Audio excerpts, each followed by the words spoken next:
Le bruit strident du moteur à vapeur qui s'arrêtait résonna sur le quai poussiéreux de la gare de Willow Creek, tandis que Savannah Mitchell serrait contre sa poitrine Emma Tyler, sa fille âgée de 6 mois. La chaleur oppressante du Texas en ce mois d'août 1875 lui tapait sur la tête recouverte d'un bonnet, alors qu'elle se tenait seule, dernière passagère sur le quai en bois. Il ne viendra pas, madame, dit le chef de gare, sans méchanceté, tout en balayant les planches à proximité. Le train est là depuis près d'1 heure maintenant.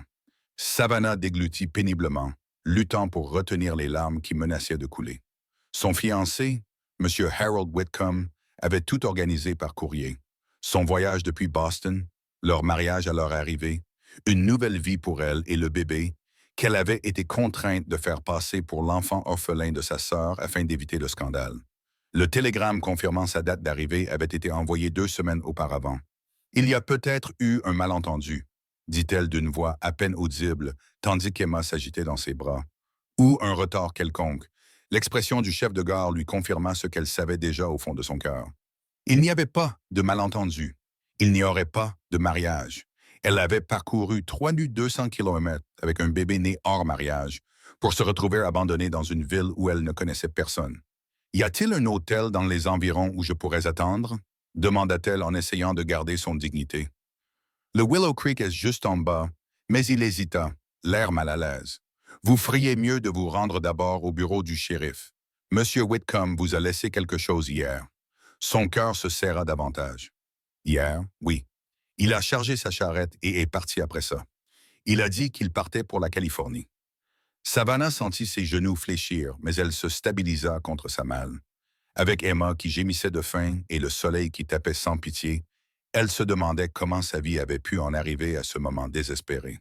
« Madame, voulez-vous que j'aille chercher le shérif pour vous? » Avant qu'elle n'ait pu répondre, le bruit tonitruant des sabots se rapprocha et une grande silhouette à cheval apparut au bord de la plateforme.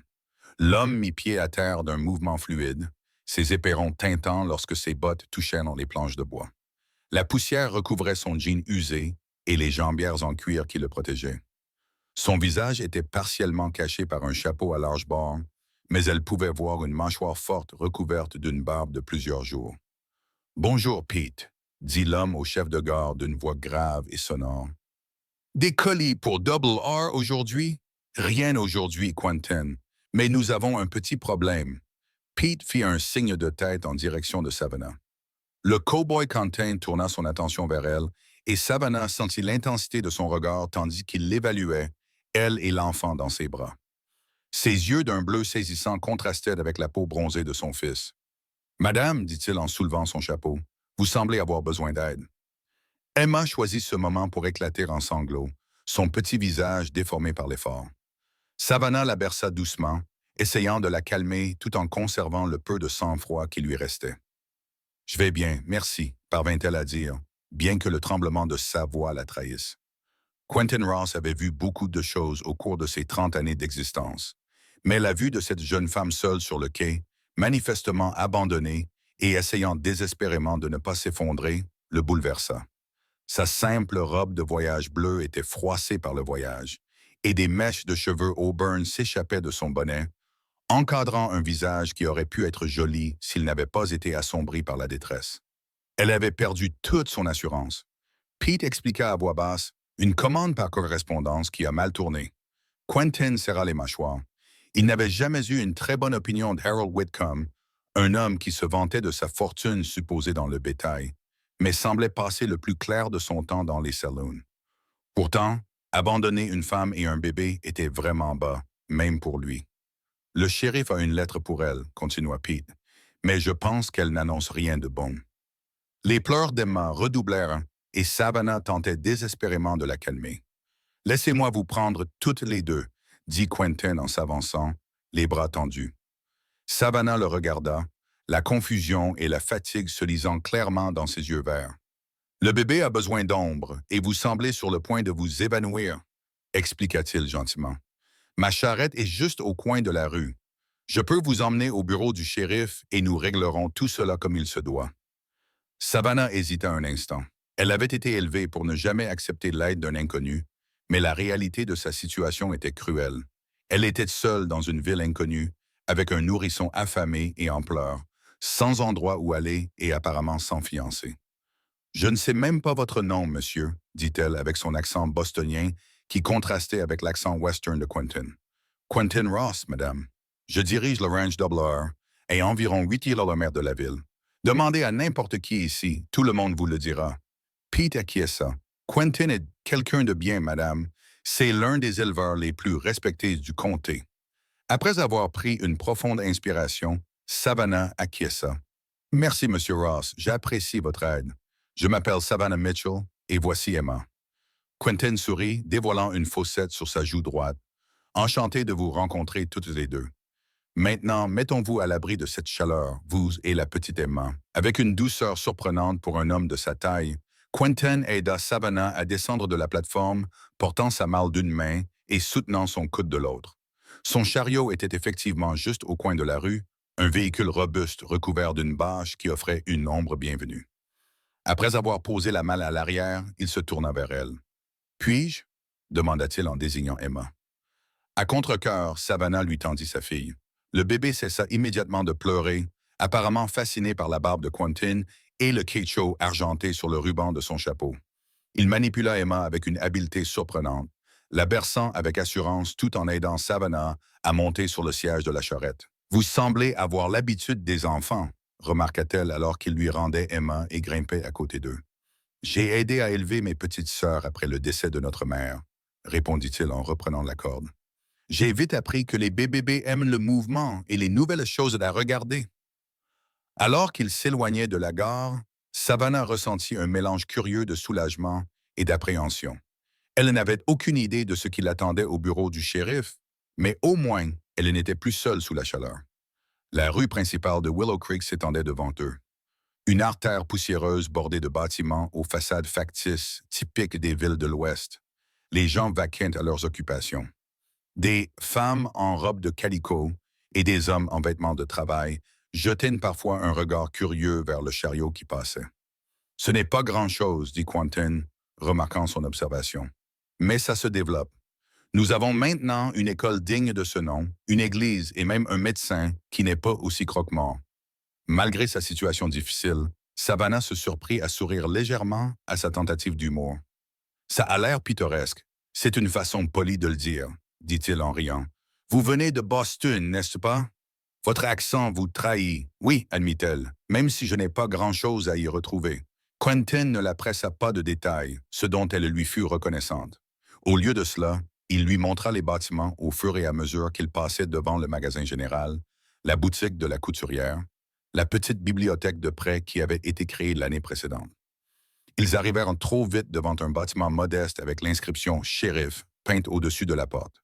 Quentin l'aida à descendre du chariot, prenant Emma tandis que Savannah rassemblait ses jupes.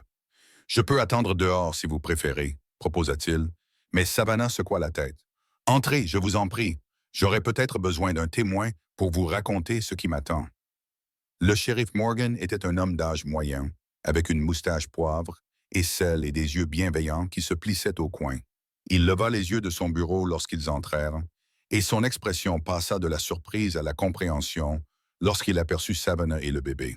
« Vous devez être Mel Mitchell, » dit-il en se levant. « Je vous attendais, shérif. Voici Quentin Ross, présenta Savannah. Il a eu la gentillesse de m'accompagner depuis le poste. » Le shérif salua Quentin d'un signe de tête. « Enchanté, Ross. » Il se tourna vers Savannah. « J'ai une mauvaise nouvelle à vous annoncer, mademoiselle Mitchell. Monsieur Whitcomb vous a laissé ceci. » Il sortit une enveloppe du tiroir de son bureau avec des doigts tremblants. Savannah la prit. Emma s'était endormie contre la poitrine de Quentin, la petite bouche légèrement ouverte, une main minuscule agrippée à son doigt. La lettre était brève et froidement formelle. « Mademoiselle Mitchell, j'ai le regret de vous informer que les circonstances ont changé depuis le début de notre correspondance. Après mûre réflexion, je ne pense pas être fait pour être mari ou père. J'ai décidé de tenter ma chance en Californie. Vous trouverez ci-joint 20 $ pour vous aider à rentrer dans l'Est, Harold Whitcomb. » Savannah relut la lettre 2 fois avant de lever les yeux, le visage pâle mais impassible. Il est parti en Californie. Il ne reviendra pas. Le shérif Morgan s'éclaircit la gorge, mal à l'aise. « Oui, madame, il est parti hier matin. Il a dit qu'il avait prévu cela depuis un certain temps. Ben, je vois. Elle jeta un coup d'œil aux 20 $ joints à la lettre, qui ne suffirait même pas pour payer la moitié du billet de train jusqu'à Boston. Et je suppose qu'il n'a rien dit concernant mes arrangements. Non, madame, il n'a rien dit. Quentin, qui était resté silencieux pendant toute la conversation, prit la parole. Shérif, mademoiselle Mitchell aura besoin d'un logement. Madame Holloway prend-elle encore des pensionnaires? Oui, mais le shérif hésita. Mais elle n'accepte pas les enfants, finit Savannah, comprenant son hésitation. Je comprends.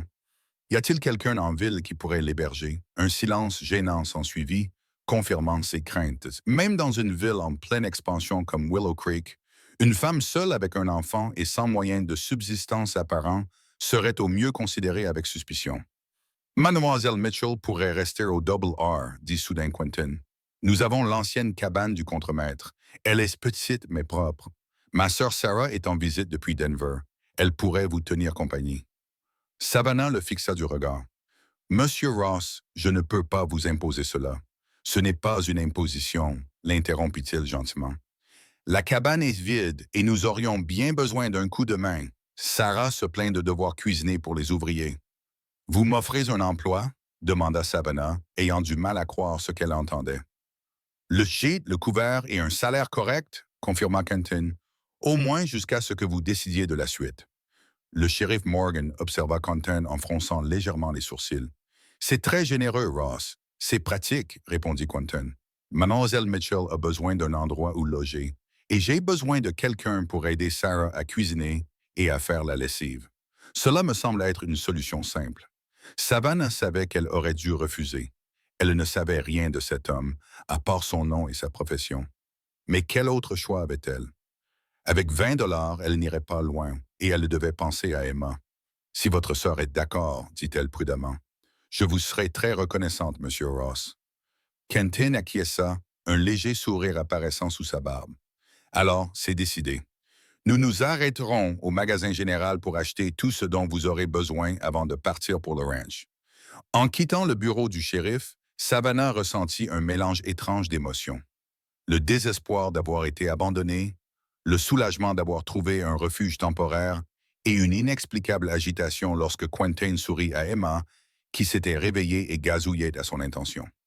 Monsieur Ross, dit-elle alors qu'il l'aidait à remonter dans le chariot, pourquoi faites-vous cela? Il réfléchit un instant à sa question avant de répondre. Ma mère disait toujours que le caractère d'une personne se révèle dans la façon dont elle traite ceux qui ne peuvent rien lui rendre. Il reposa Emma dans ses bras. De plus, chaque enfant mérite un endroit sûr où dormir, et chaque mère mérite une chance de subvenir aux besoins de son enfant. La sincérité simple de ces mots toucha Savannah au plus profond d'elle-même. Pour la première fois depuis son arrivée à Willow Creek, elle se permit d'entrevoir une lueur d'espoir. Le magasin général était un véritable trésor où l'on trouvait tout le nécessaire et quelques petits luxes. Pendant que Quentin discutait des commandes de nourriture avec le propriétaire, Savannah choisit quelques articles modestes, du savon, des épingles à cheveux et des couches pour Emma. Elle comptait soigneusement les pièces de monnaie de ses maigres économies lorsque Quentin apparut à ses côtés. « Ajoutez ça à mon compte, Joe, dit-il au commerçant, ignorant les protestations de Savannah. Et ajoutez-moi quelques bâtons de menthe poivrés et une boîte de ces biscuits pour le thé de l'Est. Monsieur Ross, je ne peux pas vous permettre de le déduire de votre salaire, dit-il doucement.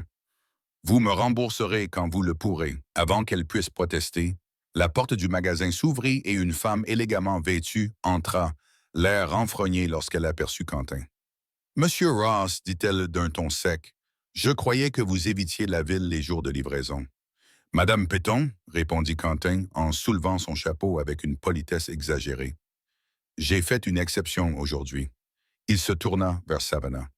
Mademoiselle Mitchell, voici Madame Péton, la femme de notre banquier local. Madame Péton, Mademoiselle Savannah Mitchell, qui vient d'arriver de Boston. Le regard de Madame Péton se posa avec dédain sur Savannah avant de se fixer sur Emma. Ses sourcils se levèrent brusquement. En effet, et voici ma fille, dit Savannah d'un ton ferme, en levant le menton. Elle avait enduré suffisamment de chuchotements et de regards critiques à Boston. Elle n'allait pas se laisser intimider ici. Je vois. Le ton de Madame Péton exprimait clairement son désapprobation.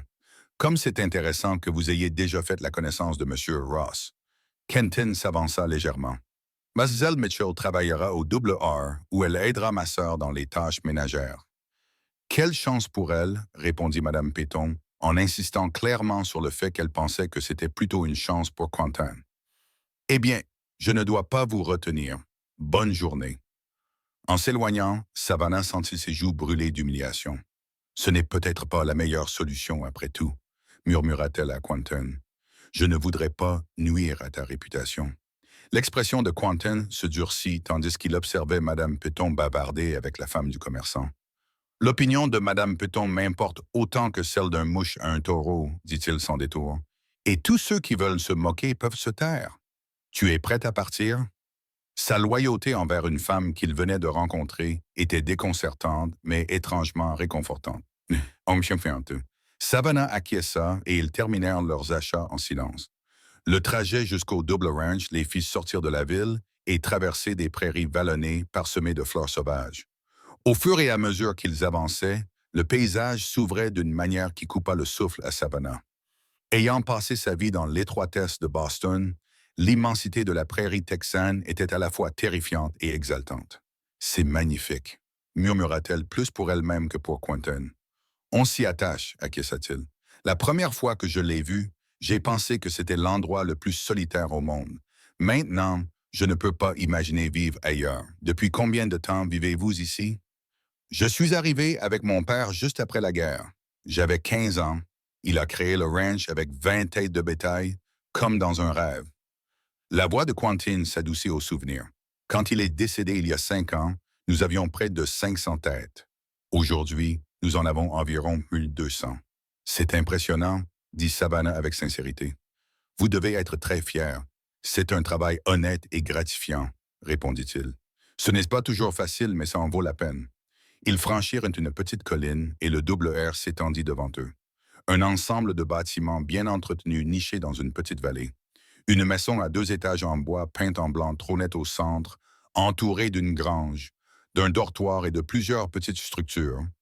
Au loin, le bétail paissait paisiblement dans les verts pâturages. « Chez nous », annonça simplement Quentin. Alors qu'il s'approchait, une femme sortit de la maison principale, se protégeant les yeux du soleil. C'était manifestement la sœur de Quentin, avec les mêmes yeux bleus saisissants et le même menton déterminé, bien que ses cheveux soient d'un brun plus clair que les mèches sombres de son frère. « Quent est de retour tôt, dit-elle avant de s'arrêter net lorsqu'elle remarqua Savannah et Emma. « Et tu as ramené de la compagnie. Sarah, voici Mademoiselle Savannah Mitchell et sa fille, Emma, » expliqua Quentin en aidant Savannah à descendre de la charrette. Ils ont eu quelques problèmes en ville. Mademoiselle Mitchell, ma sœur, Sarah Ross. L'expression de Sarah passa de la surprise à un accueil chaleureux.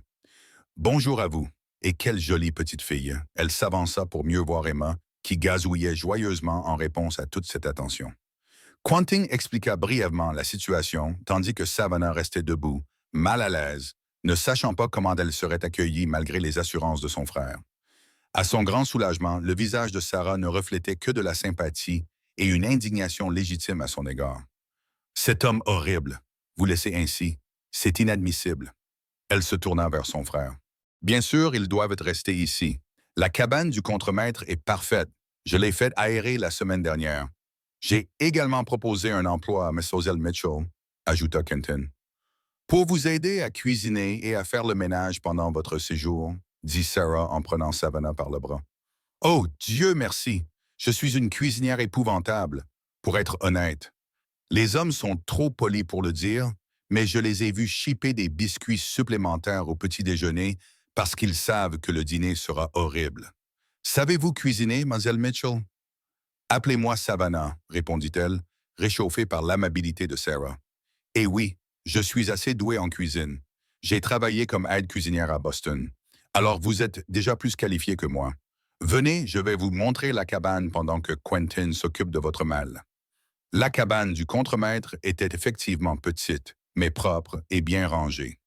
Une pièce centrale contenait une table solide, 2 chaises et un petit canapé. Un coin cuisine compact occupait un coin avec un poêle en fonte et des étagères pour les provisions. Une porte menait à une chambre meublée d'un lit, d'une commode et d'un petit berceau qui semblait avoir été récemment dépoussiéré. Le berceau était à Quentin et moi quand nous étions bébés, expliqua Sarah en suivant le regard de Savannah. J'ai pensé qu'Emma pourrait s'en servir. Il est plus solide qu'il n'en a l'air. Notre père l'a construit pour durer. Les larmes montèrent aux yeux de Savannah devant cette simple gentillesse. Merci, murmura-t-elle. Vous avez toutes les deux été si généreuses avec des étrangers. Sarah lui serra la main. Nous avons tous été des étrangers quelque part, n'est-ce pas? Maintenant, installez-vous et reposez-vous. Le dîner sera servi à 18 heures dans la maison principale, mais ne vous inquiétez pas pour aider aujourd'hui. Vous avez vécu une épreuve difficile. Restez seul avec Emma. Savannah s'assit sur le bord du lit et se laissa enfin aller à pleurer de soulagement, d'épuisement et de peur persistante quant à ce que l'avenir leur réservait. Emma la regarda avec des yeux solennels avant de tendre sa petite main potelée pour caresser sa joue humide, comme pour la réconforter. « Tout ira bien, ma chérie », murmura Savannah en embrassant les doigts de sa fille. D'une manière ou d'une autre, tout ira bien. Quelque temps plus tard, un léger coup à la porte réveilla Savannah, qui s'était endormie avec Emma dans ses bras. La nuit était tombée et la cabane était plongée dans l'obscurité, à l'exception d'un mince rayon de lune qui filtrait à travers la fenêtre. « Mademoiselle Mitchell, dit la voix de Quentin à travers la porte. Sarah m'envoie vous chercher pour le dîner. Tout va bien? Un instant, répondit-elle précipitamment en redressant sa robe et ses cheveux avant d'allumer la lampe près du lit. Lorsqu'elle ouvrit la porte, Quentin se tenait là, un panier couvert dans les mains. « J'ai pensé que vous en auriez besoin, dit-il en lui tendant le panier. À l'intérieur se trouvaient des couches, un petit pot de compote de pommes et une couverture en flanelle douce. Sarah dit « Les bébés ont besoin de beaucoup de choses. » Cette attention la fit presque perdre son sang-froid. « Merci, c'est très gentil. »« Ce n'est rien, » répondit-il modestement avant de lui indiquer la maison principale, dont les fenêtres brillaient dans l'obscurité. « Le dîner sera prêt quand vous serez prêt. » La maison principale était confortablement meublée, avec un mélange de meubles bien travaillés et de touches chaleureuses, des tapis tressés, des couvertures drapées sur les chaises et des étagères remplies de livres.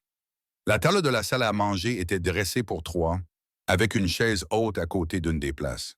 « On mange à la main dans le dortoir », expliqua Sarah en apportant un plat de poulet rôti. « Sauf pour les occasions spéciales, ça permet de manger plus tranquillement. » Le dîner fut étonnamment agréable. Sarah entretenait la conversation en racontant sa vie à Denver, où elle était enseignante, tandis que Quentin intervenait de temps à autre pour la taquiner gentiment ou apporter des précisions.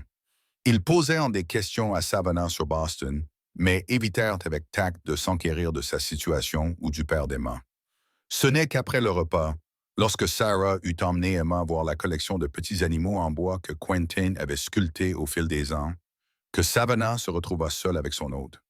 « Votre sœur est adorable, » dit-elle en l'aidant à débarrasser la table malgré ses protestations. « Vous avez de la chance de vous avoir l'un l'autre. Elle est pleine d'énergie. » Il acquiesça avec une affection évidente. « Elle est aussi très intelligente. J'aurais pu me marier une douzaine de fois, mais elle tient à faire quelque chose de sa vie d'abord. Et vous ?» Savannah osa-t-elle demander. « Vous n'avez pas de femme qui vous attend ?» Une ombre passa sur son visage. Il y en avait une autre fois. Ça n'a pas marché. Le ton définitif de sa voix découragea toute autre question. Elle lui posa plutôt des questions sur le ranch et ils s'animèrent, lui expliquant le rythme saisonnier de l'élevage bovin, les défis posés par la météo et les prix du marché, ainsi que ses espoirs d'agrandir leur exploitation. « Je t'ennuie, » dit-il soudainement, remarquant qu'elle réprimait un bâillement. « Pas du tout, » le rassura-t-elle. « C'est fascinant. J'ai juste eu une journée assez chargée, » dit-elle son expression s'adoucissant. « Bien sûr, je vous raccompagne à la cabane. » Dehors, la nuit était animée de sons que Savannah n'avait jamais entendus en ville. Des grillons, des coyotes au loin, le mugissement doux du bétail. Au-dessus d'eux, les étoiles parsemaient le ciel en un nombre qui dépassait l'imagination. « Je n'ai jamais vu autant d'étoiles, » murmura-t-elle en s'arrêtant pour les regarder. Quentin s'arrêta à côté d'elle, le visage tourné vers le ciel. « L'un des meilleurs aspects de la vie ici, c'est qu'on se sent à la fois petit et grand, n'est-ce pas? »« Oui, exactement, » acquiesça-t-elle, surprise par son observation poétique. Ils restèrent un moment en silence avant qu'il ne reprenne la parole. Mademoiselle Mitchell Savannah, je veux que vous sachiez que vous êtes la bienvenue ici aussi longtemps que vous le souhaitez. Je n'attends rien de plus que le travail dont nous avons discuté. Elle se tourna vers lui, son visage éclairé par le clair de lune. Pourquoi m'aidez-vous vraiment? Vous devez savoir ce que cela peut donner d'accueillir une femme étrangère avec un enfant. Je suppose que oui, admit-il, mais je ne me suis jamais beaucoup soucié de ce que pensent les gens. Et pour savoir pourquoi, réfléchit-il un instant, parce que c'était la bonne chose à faire et parce que lorsque je vous ai vu debout à la gare, essayant tant bien que mal de paraître courageuse, quelque chose m'a dit que vous méritiez qu'on vous aide. Son honnêteté la désarma. Je ne sais pas quoi dire, sauf merci. Vous n'avez rien à dire. Reposez-vous. Demain, on verra bien ce qu'on fera. En le regardant retourner vers la maison principale, Savannah sentit une chaleur inconnue envahir sa poitrine, les premiers germes d'espoir prenant racine dans un sol qu'elle croyait stérile. Le lendemain matin, le soleil brillait dans un ciel clair et limpide, illuminant l'intérieur de la cabane. Savannah se réveilla et trouva Emma déjà debout dans son berceau, jouant joyeusement avec ses orteils. Après les avoir habillées toutes les deux et avoir rangé la cabane, elle se rendit à la maison principale, déterminée à gagner sa vie. Elle trouva Sarah dans la cuisine, regardant d'un air désespéré un bol de pâte grumeleuse. « Oh, Dieu merci! » s'écria Sarah en la voyant. « Dis-moi que tu sais faire des biscuits qui ne servent pas de quelle porte. » Savannah rit et retroussa ses manches. « Je vais voir ce que je peux faire. » Lorsque Quentin revint de sa ronde matinale, la cuisine était remplie d'une odeur alléchante de biscuits frais, d'œufs et de café. Il s'arrêta sur le seuil, l'air agréablement surpris par la scène qui s'offrait à lui. Savannah au fourneau, Emma jouant sur une couverture à proximité et Sarah mettant la table. « Ça sent bon, » dit-il en retirant son chapeau et en le suspendant à un crochet près de la porte. « Savannah est une magicienne, » déclara Sarah.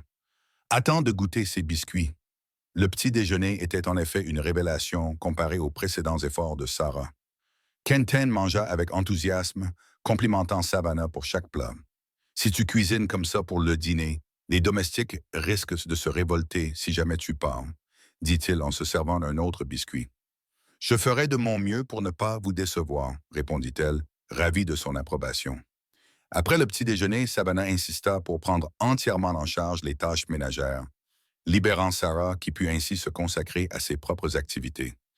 Elle passa la matinée à faire du pain et à préparer un ragoût pour le dîner, sous le regard satisfait d'Emma qui jouait dans son coin improvisé. Vers midi, Sarah revint avec une proposition. « Je dois aller en ville pour faire des courses. Tu veux venir? Ça te ferait du bien de mieux connaître les environs. » Savannah hésita, se souvenant de l'accueil glacial de Madame Peton. « Je ne suis pas sûre d'être la bienvenue. »« Mais non, voyons. » Sarah balaya ses inquiétudes d'un geste de la main. « Madame Peton n'est qu'une vieille grincheuse. La plupart des gens à Willow Creek sont très sympathiques une fois qu'on apprend à les connaître. » À contre-cœur, Savannah accepta. Elle changea Emma pour une robe propre et enfila sa plus belle robe de jour, une modeste robe en coton bleu bordée de blanc qui avait connu des jours meilleurs mais qui était encore présentable. Le trajet jusqu'à la ville fut agréable, Sarah lui montrant les points de repère et lui racontant l'histoire locale. Contrairement à son frère, qui était à l'aise avec le silence, Sarah remplissait chaque instant de bavardage joyeux. « Quentin m'a dit que tu avais travaillé comme aide-cuisinière à Boston, » dit-elle alors qu'elles approchaient de la ville. « C'était dans un restaurant ou chez des particuliers? »« Une pension pour jeunes filles? » répondit Savannah. « J'y ai vécu plusieurs années après la mort de mes parents. »« Je suis désolé pour tes parents, » dit Sarah avec sincérité. « Perdre les nôtres a été la chose la plus difficile que Quentin et moi ayons jamais vécue. Vous aviez quel âge? » « J'avais 16 ans quand mon père est décédé. 18 ans quand j'ai perdu ma mère. » Savannah ne précisa pas que sa mère était morte autant de chagrin que de tuberculose, s'éteignant peu après l'accident mortel de son mari dans le chantier naval où il travaillait. « Et puis vous êtes venu dans l'Ouest, » suggéra Sarah. Savannah hésita, ne sachant pas trop quoi révéler. « Oui, finalement, il y avait peu d'opportunités pour moi à Boston. » Le regard perspicace de Sarah suggérait qu'elle comprenait plus que ce que Savannah disait, mais elle n'insista pas. « Eh bien, je suis heureuse que tu aies trouvé le chemin jusqu'à nous, aussi sinueux qu'il ait été. » La ville était animée par l'activité de midi lorsqu'elles arrivèrent. Les salutations amicales de Sarah à tous ceux qu'elle croisait aidèrent quelque peu à apaiser l'anxiété de Savannah, même si elle remarqua des regards curieux dans leur direction. Leur premier arrêt fut le magasin général, où Sarah la présenta comme il se doit à Joe, le propriétaire, et à sa femme Martha. Au grand soulagement de Savannah, ils se montrèrent cordiaux, surtout après que Sarah eut mentionné ses talents culinaires. Nous en avons tellement marre de la cuisine de célibataires quand nous rendons visite au Double R, confia Martha. Quentin est un excellent éleveur, mais cet homme est incapable de faire bouillir de l'eau. Alors qu'elles parcouraient la ville pour faire leurs courses, Savannah commença à se détendre légèrement. Tout le monde n'était pas aussi accueillant que le commerçant et sa femme, mais la plupart des gens étaient au moins polis. Emma, les yeux écarquillés et souriant à tout le monde, s'avéra être une excellente ambassadrice.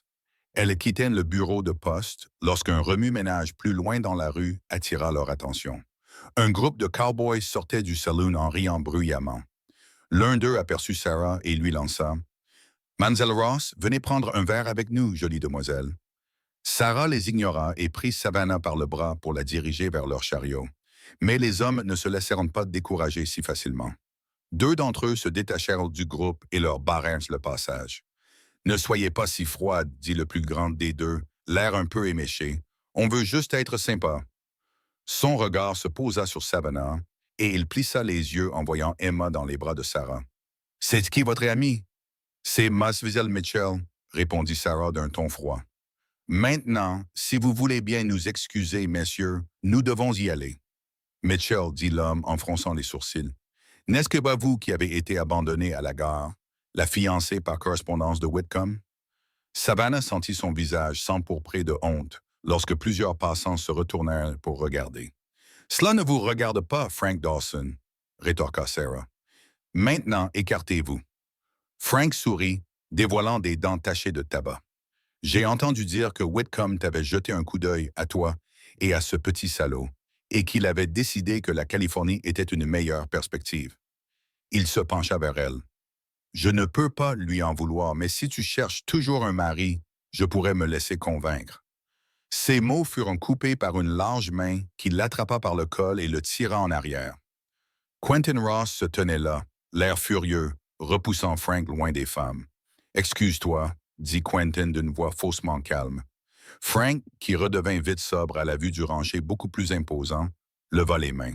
« Allons, Ross, je m'amusais juste un peu. Excuse-toi auprès des dames. »« Ou je te fais goûter le sol, » répéta Quentin, sa posture indiquant clairement qu'il était tout à fait disposé à passer à l'acte. « Désolé, Mademoiselle Ross, Mademoiselle Mitchell, » marmonna Frank, sans paraître particulièrement sincère. « Je ne voulais pas vous offenser. »« Retournez au saloon, » ordonna Quentin. « Et si j'apprends que tu as encore manqué de respect à l'une de ces dames, tu auras bien plus à craindre qu'une mâchoire douloureuse. » Alors que Frank et son compagnon s'éloignaient, Quentin se tourna vers Savannah et Sarah.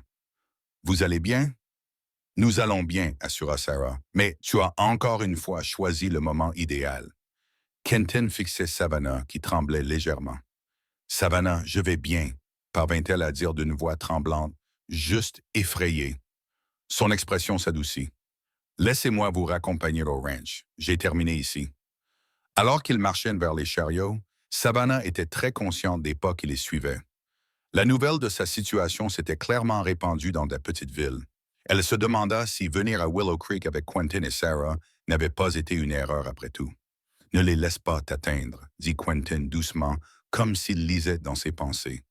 Les petites villes vivent des ragots, mais ceux-ci s'éteignent rapidement quand ils n'ont rien pour les alimenter. « Et s'il y a quelque chose, » demanda-t-elle tout aussi doucement. Il baissa les yeux vers elle, le regard bleu fixe. « Alors tu l'affrontes la tête haute, en sachant que ta vraie valeur ne se mesure pas au ragot. » Quelque chose dans ces mots, ou peut-être la conviction qui les sous-tendait, la rassura. Elle acquiesça et redressa les épaules tandis qu'il continuait à descendre la rue. Le trajet de retour vers le double R fut morose. Emma, sentant la tension, s'agita dans les bras de Savannah jusqu'à ce que Sarah suggère de la mettre à l'arrière de la charrette où elle pourrait s'allonger plus confortablement. Une fois le bébé installé, Sarah grimpa à côté d'elle, laissant Savannah monter avec Quentin. Ils roulèrent en silence pendant un moment avant que Quentin ne prenne la parole. « Je suis désolé pour ce qui s'est passé en ville, Frank Dawson est un fauteur de troubles quand il a bu. Ce n'était pas ta faute, répondit Savannah en gardant les yeux fixés sur la route. Et il n'avait pas tout à fait tort, n'est-ce pas? On m'a abandonné à la gare. Je suis célibataire et j'ai un enfant, dit Quentin en serrant les mains sur le volant. Cela ne donne le droit à personne de te parler ainsi. Peut-être pas, mais c'est la réalité à laquelle je suis confronté. Ma présence dans ton ranch ne fera qu'alimenter les ragots et les jugements. Je devrais trouver une autre solution dès que possible. C'est ce que tu veux? Demanda-t-il d'une voix neutre. Savannah le regarda enfin. Ce que je veux n'a aucune importance. Je dois penser de manière pragmatique pour le bien d'Emma. Avec tout le respect que je vous dois, ce n'est pas une réponse, insista Quentin. Voulez-vous quitter le Double R? La question l'a pris au dépourvu. Voulait-elle partir? En seulement un jour, le ranch avait commencé à lui sembler comme un refuge, un endroit où elle pouvait respirer librement pour la première fois depuis des mois. Non, admit-elle doucement. Mais ce que je veux et ce qui est de mieux ne sont pas toujours la même chose, réfléchit Quentin. Et si ça pouvait l'être? Et si rester au Double R était à la fois ce que tu veux et ce qui est le mieux pour toi et Emma, comment ça pourrait être possible? Tu as vu comment les gens ont réagi. Ça ne fera qu'empirer avec le temps. Les gens parleront où que tu ailles, fit-il remarquer. Au moins, au ranch, tu as Sarah et moi pour te soutenir, et les employés respectent mon jugement. Ils ne te causeront aucun problème. Sa confiance était rassurante, mais Savannah ne pouvait chasser ses doutes. Vous me connaissez à peine, Monsieur Ross. Pourquoi êtes-vous si déterminé à m'aider? Quentin resta silencieux si longtemps qu'elle crut qu'il ne répondrait pas. Quand il prit enfin la parole, sa voix était basse et réfléchie. Quand j'étais enfant, avant que nous venions dans l'Ouest, ma mère a recueilli une jeune femme en difficulté, enceinte et célibataire, abandonnée par l'homme qui avait promis de l'épouser. Il gardait les yeux fixés sur la route, mais Savannah pouvait voir ses mâchoires se crisper. La ville s'est retournée contre ma mère, l'a traitée de tous les noms, mais elle est restée ferme. Elle disait que refuser d'aider quelqu'un dans le besoin était un péché bien plus grand que de lui venir en aide, peu importe ce que les autres pensaient. Qu'est-il arrivé à cette femme? Demanda Savannah doucement. Elle est restée avec nous jusqu'à la naissance de son bébé, puis elle est partie vivre chez des parents dans l'Ouest. Elle a écrit à ma mère pendant des années. Il jeta un bref coup d'œil à Savannah. J'étais trop jeune pour comprendre tout cela à l'époque, mais je n'ai jamais oublié comment ma mère avait tenu tête à toute une ville pour défendre ce qu'elle croyait être juste. Cette histoire toucha profondément Savannah. Votre mère semble avoir été une femme remarquable. Elle l'était, répondit-il simplement. Alors, quand je vous ai vu debout à la gare, tenant Emma dans vos bras et essayant tant bien que mal de rester courageux, j'ai entendu la voix de ma mère me dire quoi faire. Savannah sentit les larmes lui monter aux yeux. Merci de m'avoir confié cela et pour tout le reste. Quentin acquiesça, semblant légèrement gêné par sa propre franchise. Tout ce que je veux dire, c'est ne prendre pas de décision hâtive à cause de Frank Dawson et de ses semblables. Donne une chance au Double R. Donne-toi une chance. Alors que le ranch apparaissait à l'horizon, Savannah se surprit à acquiescer. D'accord, je resterai, au moins pour l'instant. Le sourire qui illumina le visage de Quentin à ces mots fit naître en elle une sensation chaleureuse et inconnue, quelque chose qui ressemblait dangereusement à de l'espoir. Les semaines suivantes, une routine s'installa, apportant un réconfort inattendu à Savannah. Elle se levait tôt chaque matin pour préparer le petit déjeuner de Quentin et des ouvriers du ranch, puis passait ses journées à s'occuper de la maison avec Sarah. Emma s'épanouissait au grand air et sous cette attention constante, devenant chaque jour plus potelée et plus alerte. Savannah découvrit qu'elle avait un talent pour la cuisine du ranch, adaptant ses recettes de pension de famille à des repas copieux qui satisfaisaient les cow-boys affamés. Les ouvriers, d'abord méfiants envers la nouvelle venue, se réchauffèrent rapidement à son égard lorsqu'ils goûtaient en sa cuisine. Bientôt, ils lui tiraient respectueusement leur chapeau lorsqu'ils la croisaient dans le ranch. Sarah s'est révélée être une véritable amie, partageant avec elle ses histoires et ses rires pendant qu'elles travaillaient ensemble. Elle a appris à Savannah la vie au ranch, quelle plante était bonne pour la médecine, comment repérer un orage dans le ciel, le nom de tous les chevaux de l'écurie. En échange, Savannah lui a fait découvrir la mode et la littérature de l'Est, des sujets qui fascinaient la jeune femme. J'ai réfléchi, dit Sarah un après-midi, alors qu'elles étendaient le linge derrière la maison principale. La danse des récoltes aura lieu dans 2 semaines. Tu devrais venir avec nous. Savannah se raidit légèrement. Elle n'était pas retournée en ville depuis l'incident avec Frank Dawson. Je ne pense pas que ce soit une bonne idée. Mais non, insista Sarah. C'est le plus grand événement social de la saison. Tout le monde y sera. Il y aura de la musique, de la danse, à manger. C'est très amusant. C'est justement ça le problème, fit remarquer Savannah. Je ne pense pas que je serai la bienvenue.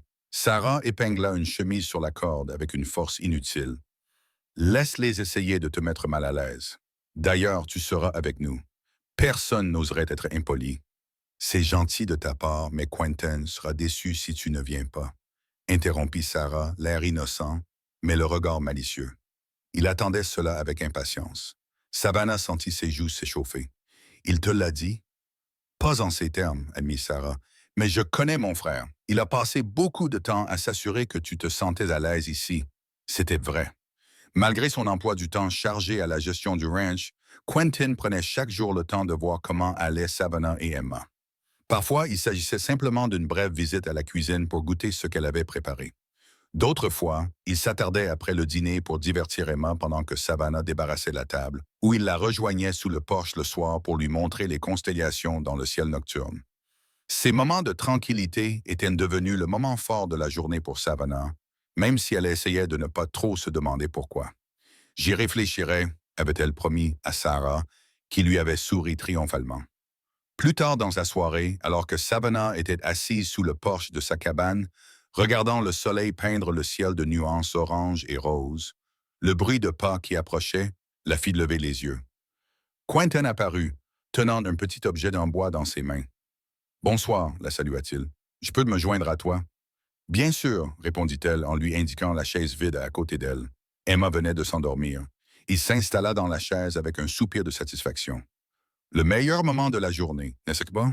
Le travail est terminé, la nuit est encore jeune et tout est possible. Savannah sourit à cette remarque poétique. Vous êtes un vrai philosophe, Monsieur Ross, Kenton, corrigea-t-il gentiment. Après tout ce temps, je pense que nous pouvons nous passer des formalités, n'est-ce pas, Quentin? Elle acquiesça, aimant la façon dont son nom roulait sur sa langue. Il lui tendit l'objet en bois qu'il tenait à la main. C'était un petit cheval finement sculpté. Je l'ai faite pour Emma. J'ai pensé qu'elle l'aimerait quand elle serait un peu plus grande. Savannah le prit et passa ses doigts sur ses contours lisses. Le travail était impressionnant. Chaque détail était rendu avec amour. C'est magnifique, merci. Ce n'est rien, dit-il modestement. Ça m'occupe les mains le soir. Sarah a parlé de la danse des moissons, dit Savannah après un silence confortable. Elle semble déterminée à ce que j'y aille. Quentin rit. Sarah pourrait convaincre un poisson de grimper à un arbre si elle s'y mettait. Mais elle a raison. La danse est un événement important. Il y a de la bonne nourriture, de la bonne musique. Tout le comté s'y rend. Et tu penses que je devrais y aller? Demanda-t-elle en observant son profil dans la lumière déclinante. Il se tourna vers elle, l'air sérieux. Je pense que tu devrais faire ce qui te fait plaisir, mais oui, j'aimerais beaucoup que tu viennes. La sincérité de sa réponse la réchauffa plus que n'importe quel compliment élaboré. Alors j'irai, décida-t-elle. Même si je n'ai rien à me mettre, Sarah y a déjà pensé, admit-il avec un sourire. Elle prévoit d'aller en ville demain pour rendre visite à la couturière. Elle dit qu'il est grand temps que tu aies quelque chose de nouveau. Savannah secoua la tête, à la fois touchée et exaspérée par leur générosité. Je ne peux pas continuer à accepter votre charité. Ce n'est pas de la charité, l'interrompit-il fermement. Vous avez largement mérité votre place ici. Les domestiques disent qu'ils n'ont jamais aussi bien mangé, et Sarah prétend que vous l'avez sauvé du déshonneur domestique. Considérez cela comme une prime pour service exceptionnel. Son ton taquin la fit sourire malgré ses réserves. On ne peut pas discuter avec Quentin Ross. On me l'a déjà dit, admit-il joyeusement. D'habitude, c'est Sarah qui me le dit, et d'habitude, c'est juste avant qu'elle ne gagne la dispute. Leurs rires se mêlèrent dans l'air crépusculaire, créant un moment d'harmonie parfaite que Savannah aurait voulu voir durer éternellement. Le lendemain, Sarah traîna pratiquement Savannah en ville, Emma à la traîne, pour aller rendre visite à Madame Caldwell, la couturière. La couturière, une femme corpulente et sympathique d'une 50aine d'années, les accueillit chaleureusement.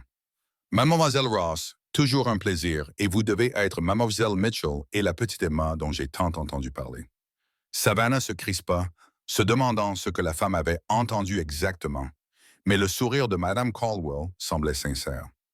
Sarah m'a dit que vous aviez besoin d'une nouvelle robe pour le bal des moissons, poursuivit Madame Caldwell en sortant déjà des livres de patron. Quelque chose de spécial, je pense. Rien de trop élaboré, protesta Savannah. Quelque chose de modeste et de pratique. Modeste, oui, pratique peut-être, mais surtout spécial, insista Sarah. C'est votre première soirée à Willow Creek. Vous devez faire bonne impression. Pendant 1 heure, elles passèrent en revue les patrons et les échantillons de tissu. Finalement, elles se mirent d'accord sur un modèle, une robe en coton vert foncé avec des passepoils noirs et une modeste traîne. La couleur, déclara Madame Caldwell, irait parfaitement avec les cheveux auburn et le teint clair de Savannah. Je peux la terminer pour jeudi prochain, promet la couturière en prenant les mesures de Savannah, juste à temps pour le bal de samedi. En quittant la boutique, Savannah ressentait un mélange d'excitation et d'appréhension. Cela faisait si longtemps qu'elle n'avait pas assisté à une soirée et encore plus longtemps qu'elle n'avait pas attendu une occasion avec autant d'impatience. « Tu vas être magnifique », prédit Sarah alors qu'elle regagnait de la calèche. « Quentin ne pourra pas te quitter des yeux. » « Sarah », protesta Savannah en jetant un coup d'œil autour d'elle pour s'assurer que personne n'avait entendu. « Ne dis pas ça. » Sarah prit d'un air sérieux. « Pourquoi pas? C'est vrai. Mon frère t'admire beaucoup, Savannah. Tu l'as sûrement remarqué. » Bien sûr qu'elle l'avait remarqué. La façon dont son regard s'attardait sur elle quand il pensait qu'elle ne le voyait pas, les petites attentions qu'il lui témoignait chaque jour, la douceur avec laquelle il s'occupait d'Emma, comme si l'enfant était précieuse à ses yeux. « Même si c'était vrai, dit Savannah avec prudence, tu sais bien que cela ne pourrait jamais marcher. » « À cause d'Emma, devina Sarah. Quentin s'en fiche. Il n'est pas comme les autres hommes. Ce n'est pas seulement Emma, mit Savannah en baissant la voix. Il y a autre chose que je ne t'ai pas dit. » L'expression de Sarah s'adoucit. « Quoi que ce soit, Savannah, cela n'aura aucune importance pour lui. Pas s'il tient à toi. »« Tu ne peux pas le savoir, dit Savannah, la gorge serrée par l'émotion. »« Je connais mon frère, répondit Sarah simplement. Mieux que personne. » Fais-moi confiance. Le jour de la danse des moissons arriva par un temps parfait de début d'automne, frais et clair, avec juste assez de vent pour faire bruisser les feuilles qui changeaient de couleur. Tout le ranch bourdonnait d'impatience. Les ouvriers terminèrent leurs tâches tôt pour avoir le temps de se laver et d'enfiler leurs plus beaux vêtements. Dans sa cabane, Savannah se tenait devant le petit miroir, se reconnaissant à peine. La robe verte lui allait à merveille, soulignant sa taille fine et mettant en valeur ses cheveux, qu'elle avait coiffés de manière simple mais élégante sur le dessus de sa tête. Cela faisait si longtemps qu'elle ne s'était pas habillée pour une occasion spéciale que la femme dans le miroir lui semblait être une étrangère, quelqu'un de son ancienne vie à Boston, avant que tout ne change. Un coup à la porte l'attira de sa rêverie. « Entrez, dit-elle, s'attendant à voir Sarah. Mais c'est Quentin qui apparut dans l'embrasure, vêtu d'un costume noir impeccable qui le transformait de rancher rustique en gentleman raffiné. Il s'arrêta net lorsqu'il la vit, l'air stupéfait et admiratif. « Savannah, dit-il doucement, tu es magnifique. » Elle sentit ses joues s'empourprer. « Merci, tu es très beau toi aussi. » Ils restèrent un moment debout, se regardant simplement, jusqu'à ce que les cris d'Emma dans son berceau rompent le charme. « Je suis venu voir si tu étais prête, dit Quentin en s'éclaircissant la gorge. « Les chariots sont prêts. »« Presque, répondit-elle en se retournant pour sortir Emma de son berceau. Le bébé était vêtu d'une nouvelle robe blanche avec un petit ruban vert assorti à la robe de Savannah. « Je dois juste rassembler les affaires d'Emma. »« Madame Torres a accepté de garder Emma ce soir, l'informa Quentin, faisant référence à la femme du cuisinier qui vivait dans une petite maison près du dortoir. Elle a des petits-enfants de l'âge d'Emma et elle a beaucoup d'expérience. » Savannah hésita. Elle n'avait jamais été séparée d'Emma auparavant. « Je ne suis pas sûr. Ce n'est que pour quelques heures, la rassura Quentin. Et le bal n'est pas un endroit pour un bébé qui fait trop de bruit. Il y a trop de monde. Madame Torres s'occupera bien d'elle. Je te le promets. » Après un moment de réflexion, Savannah acquiesça. « Tu as raison. Bien sûr, c'est juste difficile de la laisser. »« Je comprends, » dit-il gentiment. « Nous pouvons prendre de ses nouvelles pendant la soirée si tu veux. » Sa gentillesse la toucha profondément. Merci. Après avoir confié Emma à Madame Torres, qui roucoulait en espagnol et les renvoyait en leur assurant que tout irait bien, ils rejoignirent Sarah dans la voiture qui les attendait. Le trajet jusqu'à la ville fut ponctué par les commentaires enthousiastes de Sarah sur les personnes qui seraient présentées au bal et les jeunes hommes de la ville qui, elle l'espérait, l'inviteraient à danser. La mairie avait été transformée pour l'occasion. Des lanternes suspendues aux poutres projetaient une lumière chaude dans la pièce. Des tables chargées de nourriture étaient alignées contre un mur, tandis qu'un petit orchestre s'installait dans un coin. La salle se remplissait déjà de gens vêtus de leurs plus beaux habits, et un brouhaha de conversation et de rire emplissait l'air. Savannah sentit une vague de panique l'envahir lorsqu'ils entrèrent. Ce qui lui avait semblé une bonne idée au ranch lui apparaissait désormais comme une terrible erreur. Les conversations s'interrompirent lorsque les gens remarquèrent leur arrivée, et elle sentit des regards curieux suivre ses mouvements. « Ignore-les », murmura Quentin, sa main chaude et ferme posée sur le creux de son dos. « Ils trouveront bien autre chose à dire. » Il la guida à travers la foule jusqu'à une table où ils purent déposer leur contribution au festin. Les tartes aux pommes de Savannah, qui étaient déjà légendaires parmi les employés du ranch.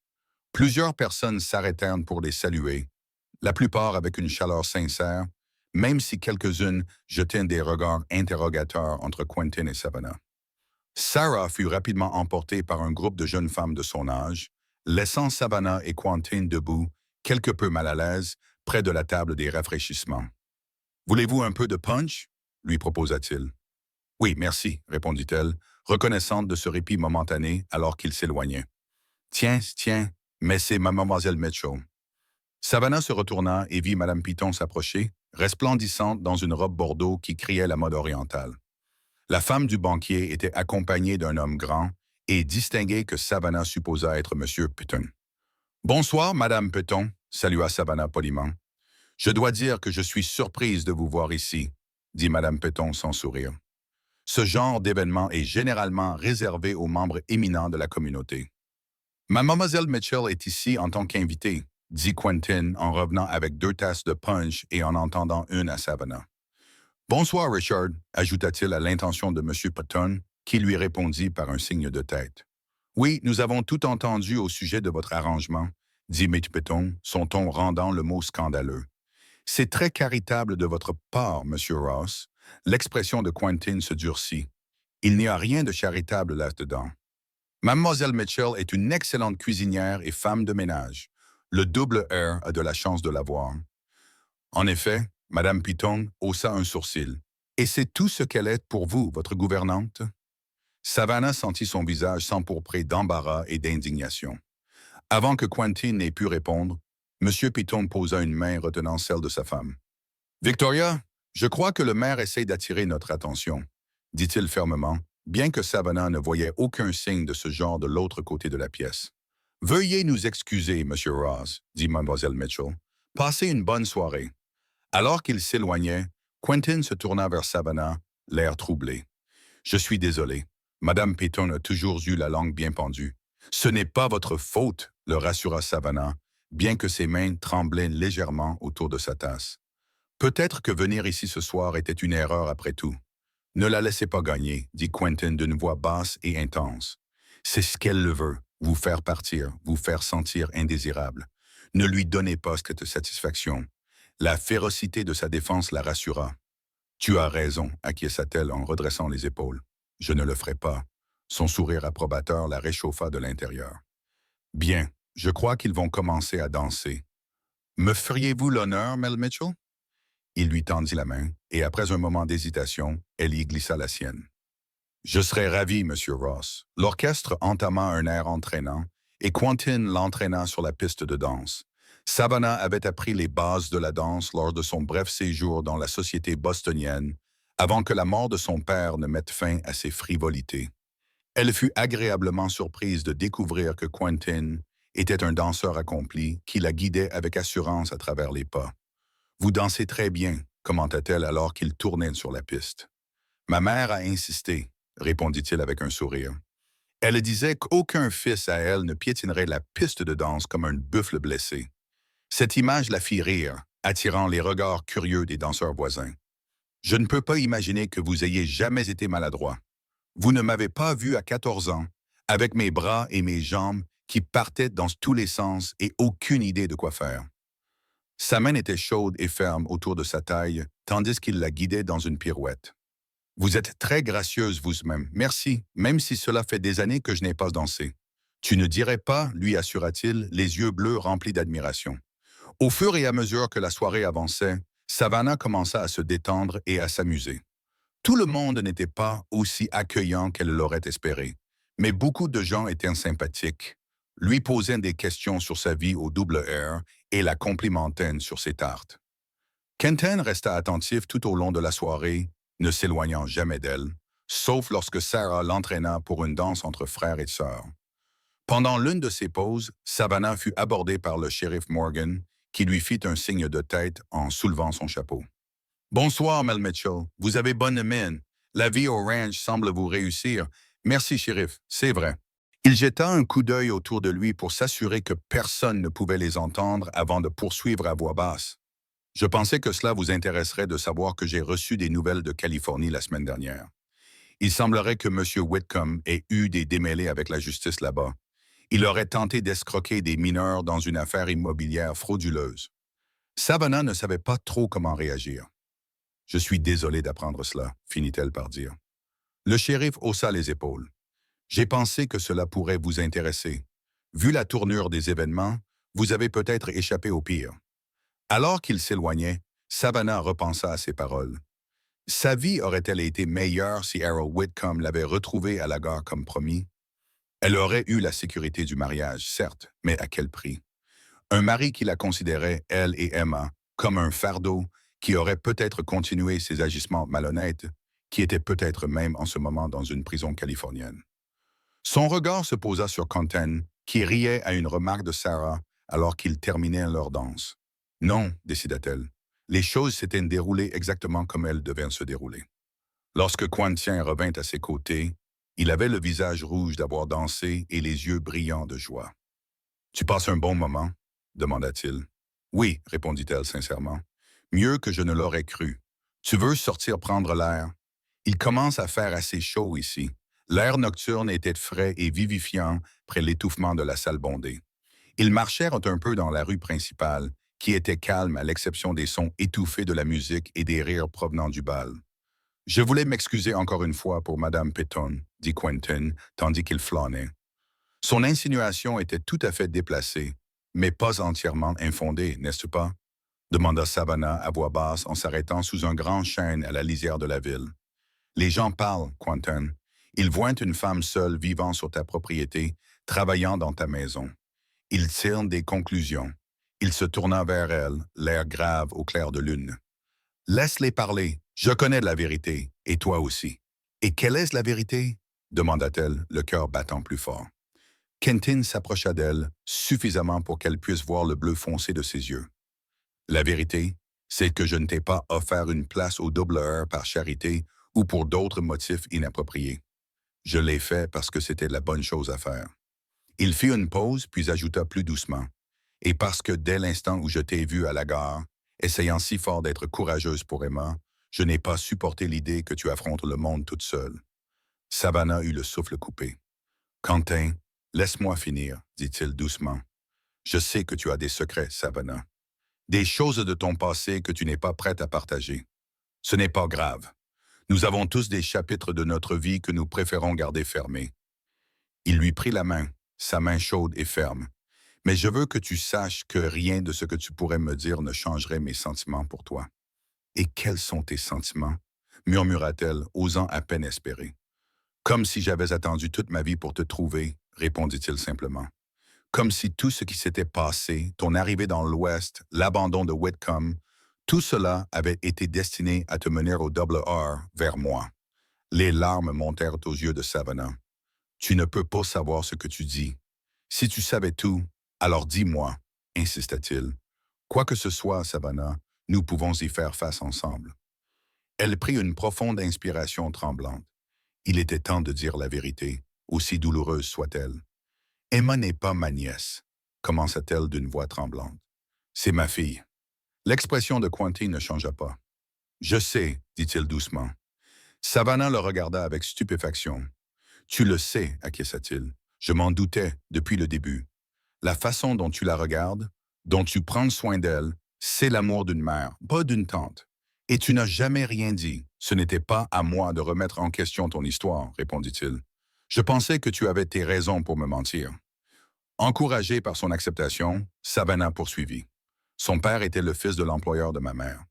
Il m'a courtisé après la mort de ma mère, alors que je travaillais comme domestique dans leur maison. Elle déglutit péniblement, les souvenirs encore douloureux. Il m'avait promis le mariage, mais quand je lui ai dit que j'étais enceinte, il a tout nié. Ses parents m'ont renvoyé sans référence. Quentin serra sa main, mais resta silencieux, la laissant parler. La pension m'a recueilli et m'a permis de travailler dans la cuisine où personne ne me voyait. Après la naissance d'Emma, ils m'ont aidé à trouver une place comme épouse pour un homme qui cherchait une femme par correspondance. Monsieur Whitcomb semblait gentil dans ses lettres. Il disait que cela ne le dérangeait pas que j'amène ma nièce orpheline. Cela semblait être une chance de commencer une nouvelle vie, un nouveau départ. Et puis il t'a abandonné aussi. Quentin termina à sa place, la voix serrée par la colère qu'il ressentait pour elle. Savannah acquiesça. Maintenant, tu comprends pourquoi je ne peux pas. Pourquoi nous ne pouvons pas. Elle ne parvint pas à terminer sa phrase. Non, je ne comprends pas, dit Quentin, le regard intense. Ce que je comprends, c'est que vous avez connu plus d'épreuves dans votre jeune vie que la plupart des gens n'en connaîtront jamais, et vous les avez surmontées avec grâce et courage. Ce que je comprends, c'est qu'Emma est l'enfant d'un homme qui ne vous méritait pas. Mais c'est aussi votre fille, et cela la rend précieuse au-delà des mots. Il lâcha sa main pour prendre son visage entre ses paumes. Ce que je comprends, Savannah Mitchell, c'est que je suis en train de tomber amoureux de vous deux. Ces mots qu'elle ne s'attendait pas à entendre de la bouche de quiconque, encore moins de cet homme bon et honorable, brisèrent ses dernières défenses. Des larmes coulèrent sur ses joues, tandis qu'elle murmurait « Je ne vous mérite pas. Tu mérites tellement plus que ce que je peux t'offrir. » la corrigea-t-il en essuyant ses larmes avec ses pouces. « Mais je passerai chaque jour à essayer si tu me le permets. » En guise de réponse, Savannah se mit sur la pointe des pieds et pressa ses lèvres contre les siennes, dans un baiser qui contenait tous les mots qu'elle ne pouvait encore prononcer. Il l'enlaça, fort et protecteur, et lui rendit son baiser avec une tendresse qui lui fit mal au cœur. Lorsqu'ils se séparèrent enfin, Quentin posa son front contre le sien. « Nous devrions y retourner, murmura-t-il. Les gens vont parler. »« Laisse-les, répondit Savannah avec une confiance nouvelle, ce qui le fit rire. Ils retournèrent danser main dans la main, sans se soucier du regard des autres, ni des conclusions qu'ils pourraient en tirer. Sarah les aperçut de l'autre côté de la pièce et haussa un sourcil en voyant leurs mains enlacées et les joues rougies de Savannah. Quentin fit un léger signe de tête à sa sœur, qui lui répondit par un sourire radieux d'approbation. Plus tard, alors qu'ils allaient voir Emma, qui dormait paisiblement sous les soins attentionnés de Madame Torres avant de rentrer au ranch, Savannah ressentit une paix qu'elle n'avait pas connue depuis des années. Il y avait encore des obstacles à surmonter, des préjugés à vaincre, mais pour la première fois, elle n'avait pas à les affronter seule. Les semaines qui suivirent le bal des moissons furent remplies d'une joie tranquille pour Savannah. Sa relation avec Quentin s'approfondissait de jour en jour, fondée sur des conversations honnêtes et des moments de rire partagés. À sa grande surprise, sa déclaration lors du bal n'avait pas entraîné de pression immédiate pour se marier ou aller plus loin dans leur relation. Au contraire, il semblait se contenter de la courtiser comme il se doit, respectant son besoin de temps et les limites qu'elle avait fixées. Chaque soir, après le travail, ils s'asseyaient sous le porche de sa cabane, parlant parfois pendant des heures, d'autres fois profitant simplement du silence agréable tout en regardant les étoiles apparaître. De temps en temps, il apportait sa guitare et jouait doucement pendant qu'elle chantait des berceuses à Emma. Ces moments simples étaient plus précieux pour Savannah que n'importe quel geste grandiose. Les employés du ranch, observant la relation qui se développait entre leur patron et la cuisinière, gardaient une distance respectueuse, même si Savannah les surprenait souvent en train d'échanger des regards complices lorsque Quentin s'attardait dans la cuisine après les repas ou faisait un détour pour lui apporter des fleurs sauvages qu'il avait cueillies dans les prés. Sarah, qui se préparait à retourner à Denver à l'approche de la rentrée scolaire, était ravie de la tournure des événements. Je le savais, déclara-t-elle un après-midi, alors qu'elle pliait le linge avec Savannah. Dès le moment où il t'a ramené à la maison, je l'ai vu dans ses yeux. Vu quoi? Demanda Savannah en lissant une ride sur l'une des chemises de Quentin. Ce regard que les hommes ont quand ils ont trouvé la femme de leur vie, expliqua Sarah. Notre père l'avait quand il regardait notre mère, même après 20 ans de mariage. Et maintenant, Quentin l'a quand il te regarde. Savannah rougit, mais ne put nier cette observation. C'est un homme bien, dit-elle doucement. Mieux que je n'aurais osé l'espérer. C'est le meilleur, acquiesça Sarah, avant d'ajouter plus sérieusement. Et il mérite d'être heureux. Notre famille a connu son lot de chagrin. Tu as parlé d'une femme tout à l'heure, osa Savannah, la curiosité l'emportant. Une femme avec qui Quentin a eu une relation. L'expression de Sarah s'assombrit. C'est à lui de raconter cette histoire, dit-elle après un moment. Mais oui, il y a eu quelqu'un il y a quelques années. Ça ne s'est pas bien terminé. Avant que Savannah puisse en savoir plus, Emma se mit à pleurer dans son panier à proximité, mettant fin à la conversation. Mais cet échange laissa Savannah perplexe quant aux zones d'ombre du passé de Quentin qu'il n'avait pas encore partagé avec elle. L'occasion se présenta quelques nuits plus tard. Sarah était partie pour Denver ce matin-là, laissant Savannah seule à la maison. Après avoir couché Emma, elle rejoignit Quentin sous le porche de la maison principale, où il était assis en train de nettoyer sa selle à la lumière d'une lanterne. « C'est calme sans Sarah, n'est-ce que pas? » remarqua-t-il alors qu'elle s'installait sur la chaise à côté de lui. « Oui, » répondit Savannah. « Elle va me manquer. Elle sera de retour pour Noël. » La rassura Quentin. Elle ne manquerait cela pour rien au monde. Ils restèrent assis en silence pendant un moment. Les seuls bruits étaient le mouvement rythmique du tissu de Quentin sur le cuir et le mugissement lointain du bétail. « Quentin, » commença Savannah avec hésitation.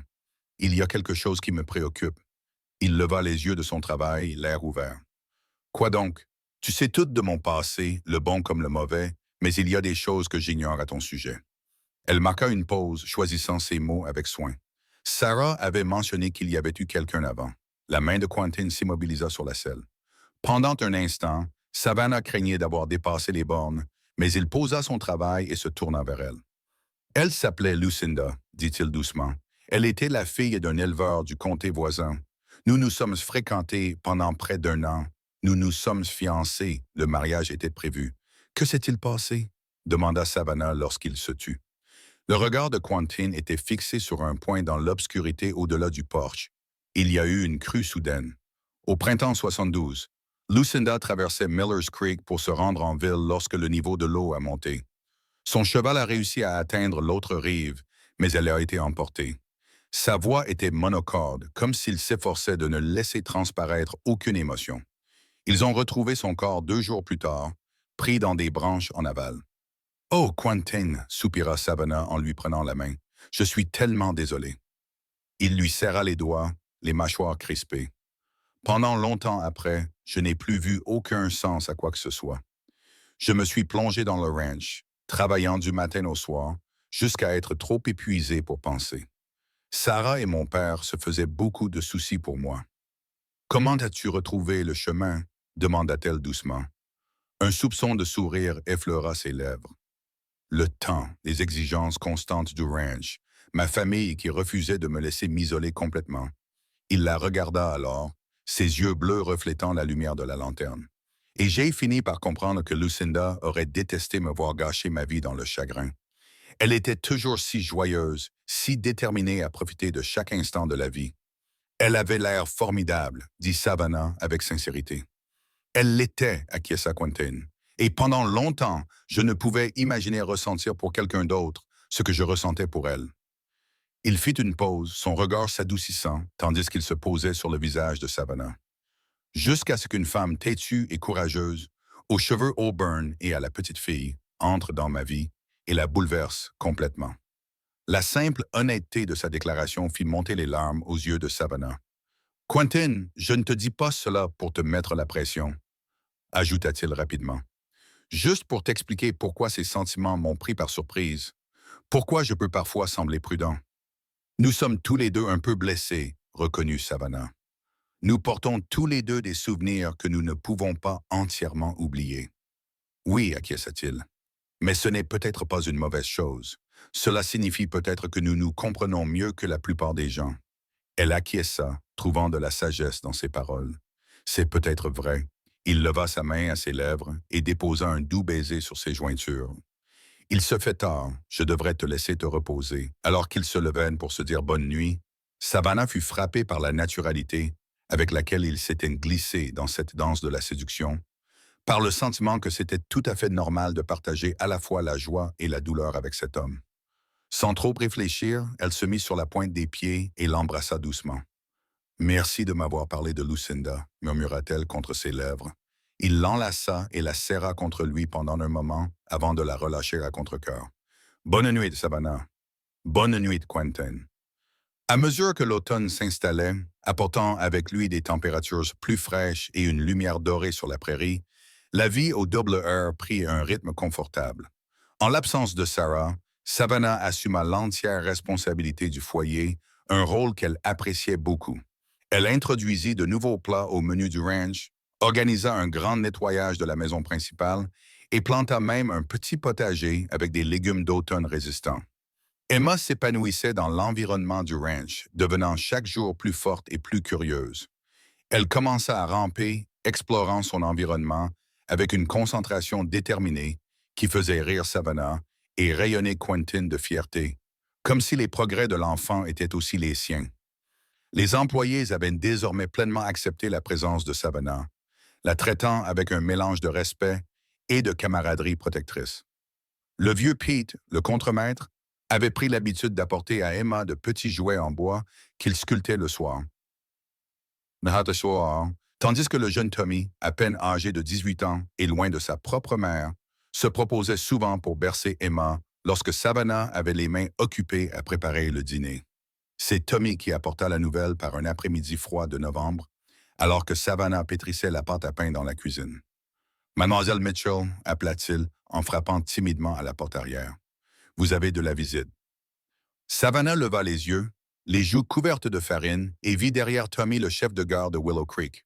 Son cœur se serra en voyant son expression solennelle. Pete, dit-elle en essuyant ses mains sur son tablier. Quelque chose n'est pas en ordre? Pas exactement, madame, répondit Pete en tournant son chapeau entre ses mains. Mais j'ai un télégramme pour vous. Il semblait important, alors je l'ai apporté moi-même plutôt que d'attendre que quelqu'un vienne en ville. Savannah accepta le papier jaune avec des doigts tremblants. Qui pouvait bien lui envoyer un télégramme?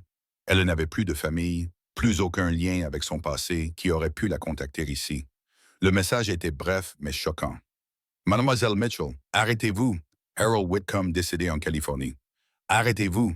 Vous êtes désigné comme bénéficiaire avec votre enfant. Veuillez contacter l'avocat Samuel à San Francisco. Affaire urgente à discuter. Savannah lut 2 fois le message, essayant de donner un sens aux mots. Harold Whitcomb, l'homme qu'il avait abandonné à la gare, était mort et lui avait apparemment laissé quelque chose dans son testament. Mauvaise nouvelle, madame, demanda Pete, l'inquiétude se lisant sur son visage buriné. Non, ce n'est pas grave, le rassura-t-elle encore étourdie. C'est juste inattendu. Merci de l'avoir apporté jusqu'ici. Après le départ de Pete, Savannah s'assit à la table de la cuisine, fixant le télégramme. Que pouvait bien lui avoir laissé Harold? Et pourquoi l'avait-il mentionné dans son testament après la façon dont il l'avait traité? Le bruit de bottes sur le porche l'attira de ses pensées. Quentin entra, le visage s'illuminant à sa vue, avant de s'assombrir lorsqu'il remarqua son expression. « Savannah, qu'y a-t-il? » Sans un mot, elle lui tendit le télégramme. Il le lut rapidement, le front plissé. « Whitcomb est mort, dit-il d'un ton neutre, et il t'a laissé quelque chose. »« Apparemment, confirma-t-elle, mais je ne vois pas ce que ça peut être, ni pourquoi. » Quentin tira une chaise et s'assit à côté d'elle, prenant ses mains couvertes de pollen dans les siennes. « Que veux-tu faire? » La question la prit au dépourvu. Elle avait été tellement surprise par le télégramme qu'elle n'avait pas réfléchi au-delà du choc initial. « Je ne sais pas. Contacter l'avocat, je suppose, même si je ne peux pas imaginer voyager à San Francisco avec Emma. »« Tu n'auras pas nécessairement à y aller en personne, » fit remarquer Quentin. « Nous pourrions envoyer un télégramme à Samuel, non? Lui demander de s'occuper de tout par courrier. » Savannah acquiesça lentement. « Oui, c'est une bonne idée. Je me demande ce qui peut être si urgent pour qu'il m'ait fait venir ici. » Quentin lui serra doucement les mains. Quoi qu'il en soit, Nous nous en occuperons ensemble. D'accord. Le fait qu'il se mêle si naturellement de ses affaires la réconforta. D'accord. Le lendemain, Quentin se rendit en ville pour envoyer un télégramme à l'avocat de San Francisco, expliquant que Savannah ne pouvait pas se déplacer, mais demandant des détails sur l'héritage. La réponse arriva 3 jours plus tard, apportée une fois de plus par Pete, le chef de guerre. Mademoiselle Mitchell, stop. Whitcomb était propriétaire d'une maison à Willow Creek, stop. Maison et 20 acres, stop. Également un petit compte bancaire, stop. Document nécessitant signature, stop. Enverrai par la poste, stop. Condoléances pour votre perte, stop, stop, une maison. Savannah lut le télégramme avec incrédulité. Harold possédait une maison à Willow Creek. Quentin semblait tout aussi surpris. Je ne savais pas que Whitcomb avait une propriété ici. Il séjournait toujours à la pension lorsqu'il venait en ville. 20 acres, murmura Savannah, essayant de comprendre ce revirement inattendu. Et un compte bancaire. Cela change la donne, dit Quentin doucement, en observant son visage. Savannah leva les yeux vers lui, comprenant soudain son inquiétude. Tu penses que je vais quitter le doubleur maintenant que j'ai ma propre propriété? Ce n'était pas une question, mais il acquiesça quand même. Ce serait logique. Tu serais indépendante. Tu ne devrais rendre de compte à personne. Tu pourrais élever Emma comme tu l'entends. Cette pensée lui avait traversé l'esprit un instant, mais elle avait été surprise de voir à quel point cela ne l'attirait pas. Le double R était devenu son foyer comme aucun autre endroit ne l'avait été depuis la mort de ses parents. Et Quentin. Quentin était devenu indispensable à son bonheur d'une manière qu'elle n'aurait jamais imaginée. « C'est ce que tu veux? » demanda-t-elle en scrutant son visage. « Que je parte? » « Non, mon Dieu, répondit-il avec une telle véhémence qu'elle ne put s'empêcher de sourire. « Mais je veux que tu aies le choix, Savannah. Un vrai choix, pas seulement tirer le meilleur parti d'options limitées. » Son altruisme la toucha profondément. « Mes choix ici, dit-elle doucement.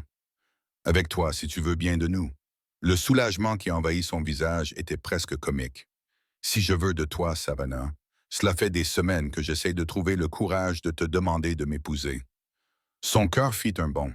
« Vraiment? » »« Bien sûr que oui, dit-il, comme si c'était la chose la plus évidente au monde. « Je t'aime, j'aime Emma. Je veux que nous formions officiellement une famille. Alors demande-moi, murmura-t-elle, les yeux brillants. Quentin cligna des yeux, pris au dépourvu, puis sourit. Sans hésiter, il glissa de sa chaise et s'agenouilla devant elle, prenant ses mains dans les siennes. « Savannah Mitchell, je t'aime depuis le moment où je t'ai vue, courageuse et seule, dans cette gare. J'aime Emma depuis qu'elle a saisi mon doigt de sa petite main. Je veux passer le reste de ma vie avec vous deux, construire quelque chose de beau ensemble. Veux-tu m'épouser? » Des larmes de joie coulaient sur les joues de Savannah tandis qu'elle acquiesçait. « Oui, Quentin Ross, oui, je veux t'épouser. » Il se releva et la serra dans ses bras, l'embrassant avec une tendresse qui parlait de promesses tenues et d'un avenir commun.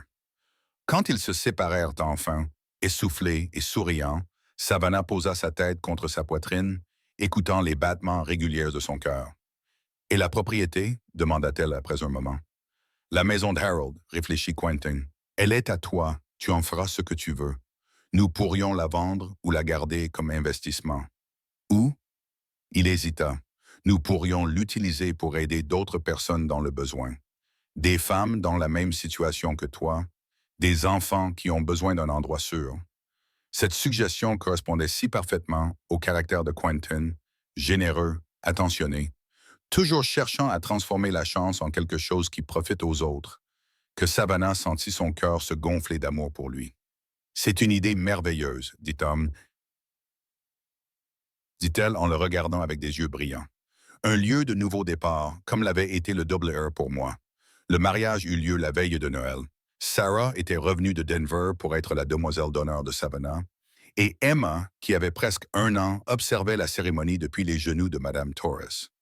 La petite église de Willow Creek était décorée de branches de sapin et de rubans rouges, et la lumière des bougies baignait la cérémonie d'une lueur chaleureuse. Savannah portait une robe simple, en satin ivoire, que Sarah l'avait aidée à choisir dans un catalogue, ainsi que le voile en dentelle de sa mère qu'elle avait transporté à travers le pays dans sa malle. Quentin, vêtu d'un nouveau costume noir, la regardait descendre l'allée avec une expression d'émerveillement et d'amour si intense qu'elle fit monter les larmes aux yeux même des ranchers les plus stoïques présents. La cérémonie fut brève mais sincère, le révérend Thompson prononçant un discours émouvant sur les secondes chances et le courage qu'il faut pour ouvrir son cœur après une perte. Lorsque Quentin et Savannah échangèrent leurs vœux, leur voix était claire et assurée. Chaque mot était une promesse qu'aucun des deux ne prenait à la légère. « Je vous déclare maintenant mari et femme, déclara le révérend. Ce que Dieu a uni, aucun homme ne pourra le séparer. » Quentin embrassa sa femme sous les acclamations et les applaudissements de leurs amis et voisins, même de Mademoiselle Pion, qui avait peu à peu adouci son attitude lorsque Savannah avait prouvé qu'elle était un membre respecté de la communauté. La fête qui suivit eut lieu au Double R, où de longues tables avaient été dressées dans la grange, qui avait été vidée et décorée pour l'occasion. Il y eut de la musique, de la danse, un festin et des rires, tandis que la communauté se réunissait pour célébrer non seulement un mariage, mais aussi le triomphe de l'amour sur les circonstances. Plus tard dans la nuit, après le départ des invités, alors qu'Emma dormait paisiblement dans son berceau dans la nurserie de la maison principale, anciennement la chambre de Sarah, Quentin porta Savannah sur le seuil de leur maison. « Madame Ross, dit-il en la posant doucement sur ses pieds dans leur chambre. Bienvenue à la maison. Je suis chez moi depuis le jour où tu m'as trouvé à la gare, répondit-elle doucement en levant la main pour toucher son visage. Toi et Emma êtes ma maison, Quentin. Son baiser était tendre et plein de promesses, la promesse d'une vie partagée, d'enfants élevés dans l'amour, de difficultés affrontées ensemble et de joies multipliées par le partage. 5 ans plus tard, les rires des enfants remplissaient l'air printanier, tandis que Savannah se tenait sous le porche de la maison principale, regardant Quentin courir après leur fils de 3 ans, James, dans le jardin. Emma, maintenant âgée de 6 ans et le portrait craché de sa mère, était perchée sur la clôture du corral, observant solennellement le vieux Pete, qui lui montrait comment bien penser un poney. Son poney, un cadeau d'anniversaire de son père adoptif. Adoptif uniquement au sens juridique, songea Savannah, en posant une main sur son ventre rond. Depuis le moment où Quentin avait dit pour la première fois « Laisse-moi vous serrer toutes les deux dans mes bras à la gare », il avait été le père d'Emma dans tous les sens du terme. L'adoption officielle avait eu lieu peu après leur mariage, mais elle n'avait fait que confirmer ce qu'ils savaient déjà tous. Le bruit d'un chariot qui approchait attira l'attention de Savannah. Sarah arrivait pour sa visite printanière habituelle, apportant avec elle les derniers livres et les dernières nouvelles de Denver, où elle était désormais directrice d'une école de filles. Mais Sarah n'était pas seule dans le chariot. À côté d'elle était assise une jeune femme qui ne devait pas avoir plus de 18 ans, serrant contre elle un paquet que Savannah reconnut immédiatement comme étant un bébé. « Quentin » appela-t-elle, et son mari leva les yeux, suivant son regard vers le chariot qui approchait.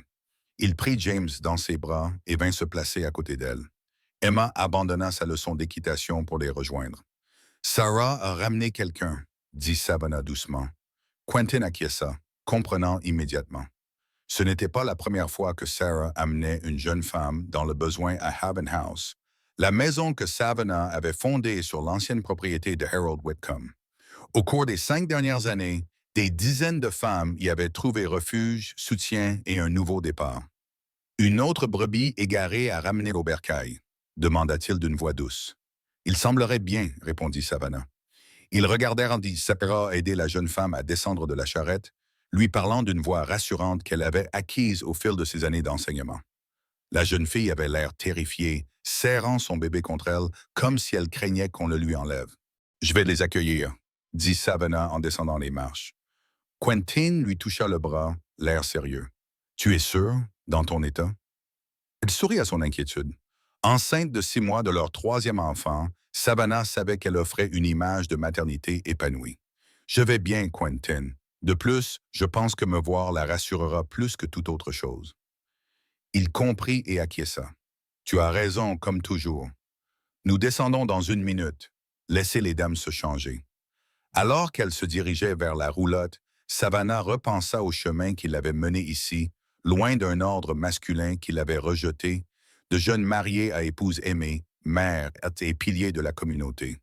Rien de tout cela n'aurait été possible sans la compassion d'un cow-boy poussiéreux qui avait su voir au-delà des apparences et des préjugés pour découvrir sa véritable valeur. « Sarah, dit-elle chaleureusement, bienvenue à la maison. Sarah serra sa belle-sœur dans ses bras avant de se tourner vers la jeune femme à côté d'elle.